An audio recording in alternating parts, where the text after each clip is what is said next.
So today in this lecture we are going to discuss the rate of lymph flow. We are basically discussing the lymphatic system. We have discussed the structure of the lymphatic system and we have discussed the formation of the lymphatic system. And today we are going to discuss the rate of lymph flow. What is basically the rate of lymph flow in the human body.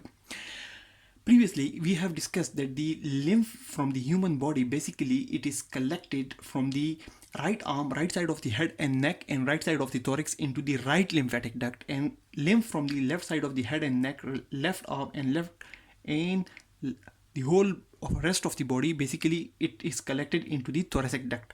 Ultimately, the lymph from the human body, it goes into the blood, into the veins.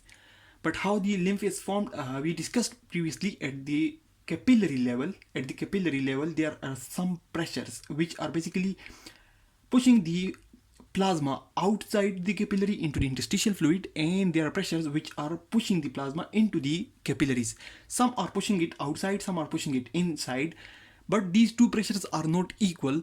The net result is that a small amount of fluid and some large proteins or some large molecules in the end go into the interstitial fluid but cannot go back into the capillary.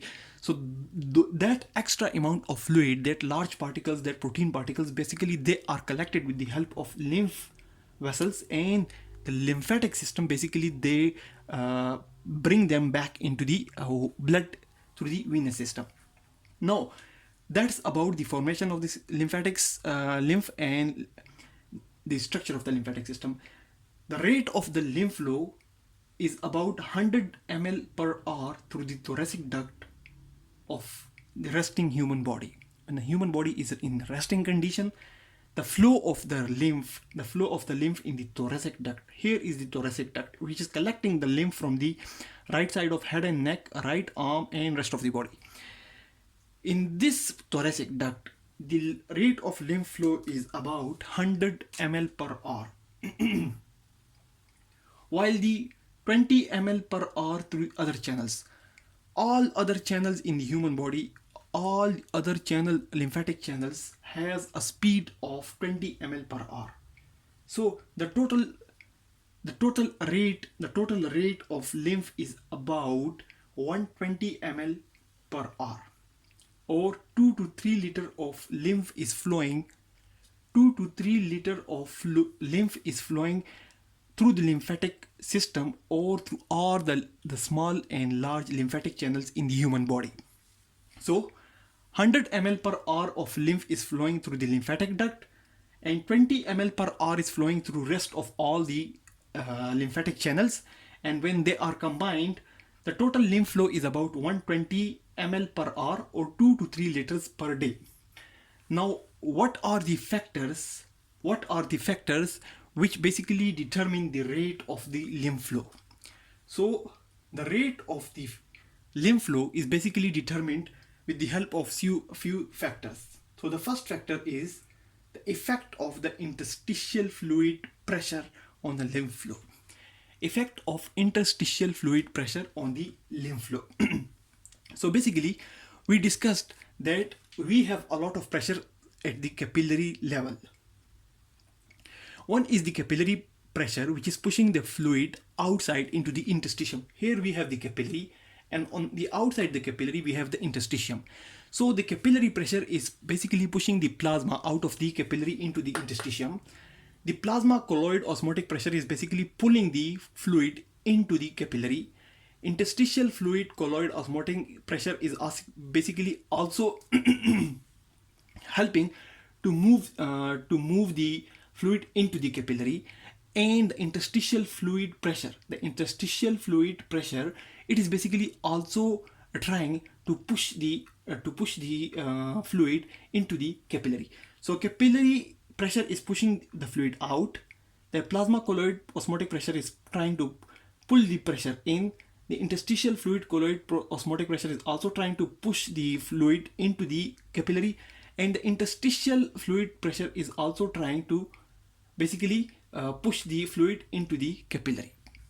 So the interstitial fluid pressure, when the interstitial fluid pressure it increases, the rate of the lymph flow will increase. Now, what are the factors which will basically increase the interstitial fluid pressure? Basically, the interstitial fluid pressure will increase due to the collection of fluid in the interstitium. When a lot of fluid is collected in the interstitium here and here, the interstitial fluid pressure will increase. Now, why will the interstitial fluid increase? What are the factors which will increase the fluid outside the capillary? So, the increase in the capillary pressure. If the capillary pressure increase, it will increase the fluid out. It will push the fluid out into the interstitium. Now, a decrease in the plasma colloid osmotic pressure, it will help the fluid to remain outside. Then, if there is a leak in the capillary, if there is increased permeability of the capillary membrane, then a lot of fluid will come out. So all these factors basically will increase the interstitial fluid, and increase in interstitial fluid will lead to increase interstitial fluid pressure. Now, with the help of this graph, we can see that is the interstitial fluid pressure is increasing, the rate of lymph flow is increasing. Is the pressure is increasing, here it's -6. Is it is going towards the normal atmospheric pressure, the rate of the lymph flow is basically increasing. So the interstitial fluid pressure basically affect the rate of lymph flow. Increasing the interstitial fluid pressure increases the rate of lymph flow, but at some particular pressure, when the pressure of the interstitial fluid increases more than the atmospheric pressure, that is more than 0, then there is no specific increase in the rate of lymph flow. So this point is basically the maximum rate of lymph flow. So the factors which basically are helping in increasing the rate of lymph flow, the first factor is the interstitial fluid pressure. Increase in interstitial fluid pressure will increase the rate of lymph flow up to some extent, and when the interstitial fluid pressure is more than the environmental pressure, then there will be no particular increase in the flow of lymph. And the factors which will increase the interstitial fluid pressure will be increase in capillary pressure, decrease in plasma colloid osmotic pressure, or decrease in interstitial fluid colloid osmotic pressure, or basically increase permeability of the capillary membrane. Now, another factor which will be helping basically the rate, helping in increasing or decreasing the rate of lymph flow is the lymphatic pump. So the second factor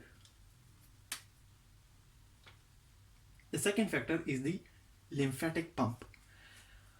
Now we have basically the lymphatic system, and the lymphatic system is basically made of lymphatic capillaries and lymphatic collecting lymphatics.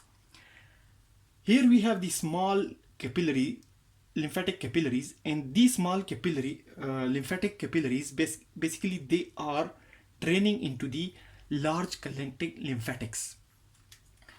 So when the fluid basically it moves from the lymphatic capillary into the collecting lymphatics, there are valves. These blue color valves can be seen here. The fluid can move from this valve into the collecting lymphatic, but it cannot come back. Once the fluid comes into the collecting lymphatics, there are some smooth muscles.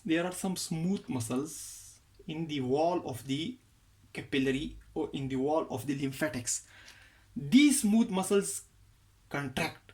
When these contract, these collecting lymphatic act like a pump. So they pump the fluid into the next collecting lymphatic, and each and every collecting lymphatic, it is helping as a separate pump. So this is a pump, this is a pump, this is a pump, and this is a pump. They are known as the lymphatic pumps. So one factor for the increase or decrease in a rate of lymph flow was the interstitial fluid pressure. So this, and the second factor for the rate of lymph flow is the lymphatic pump, and the lymphatic pump is basically due to the contraction of the smooth muscles in the wall of the lymphatic ducts and the role of the valves in the collecting lymphatics. These valves basically will allow the flow of flow of lymph in one direction, but it will not allow the flow of lymph in the opposite direction. Now, another factor in the rate of lymph flow is the external intermittent compression of the lymphatics. External intermittent compression of the lymphatics may be due to the muscles outside the lymphatic. When we are moving our body parts, the muscles or the tissues or the blood vessels. So the tissues, the muscles or the blood vessels, when they are moving, they basically compress the lymphatic channels. And they help in the movement of the lymph towards the blood. So external movements of the muscles of the human body, bones of the human body, blood vessels of the human body, tissues of the human body, or movement of any body part basically helps in increasing the rate of lymph flow. When the human body is in resting condition, the rate of lymph flow may even be zero. So the movements of the human body basically helps a lot in the flow of the lymph. And the final factor in the rate of lymph flow that determines the flow of the lymph is the lymphatic capillary pump. Now we discussed the lymphatic pump. We will also discuss the lymphatic capillary pump. Basically, when we have the collecting lymphatics and we have the lymphatic capillaries. At the end of the lymphatics, we have the small lymphatic channels. They are known as basically lymphatic capillaries. The lymphatic capillaries are basically terminal lymphatics. And here is one terminal lymphatic capillary which has been shown. This terminal lymphatic capillary, it is attached with the help of black color anchoring fibers with the surrounding tissues. When the fluid in the surrounding tissue increases, it basically pushes the tissue cells, and the anchoring fibers it will pull the endothelial cell of the lymphatic capillary, and this fluid, it will make its way into the lymphatic capillary. It will make its way into the lymphatic capillary. The lymphatic capillary will swell, and small muscle fiber in the wall of endothelial cells of the lymphatic capillary, it will also contract just like the lymphatic pump. The lymphatic pump, we have basically the collecting lymphatic, the large lymphatic, but the lymphatic capillary pump is a small pump which is basically in the capillary or the small lymphatic terminal lymphatics. These movements of these muscle fibers also help in pumping of the fluid towards the collecting lymphatics. But once this lymphatic capillary is full of fluid, this fluid cannot go back. It can only come in. The structure of the lymphatic capillary is such that fluid can come in, but it cannot go out. This is something which we have explained previously. So the factors which will determine the rate of lymph flow in the human body include the interstitial fluid pressure, the lymphatic pump, the external intermittent compression of the lymphatics, and the lymphatic capillary pump. The normal rate of lymph flow in the human body is about 120 ml per hour, or it's about 2 to 3 liter per day. So that's all about the rate of lymph flow. Thanks a lot for watching the video.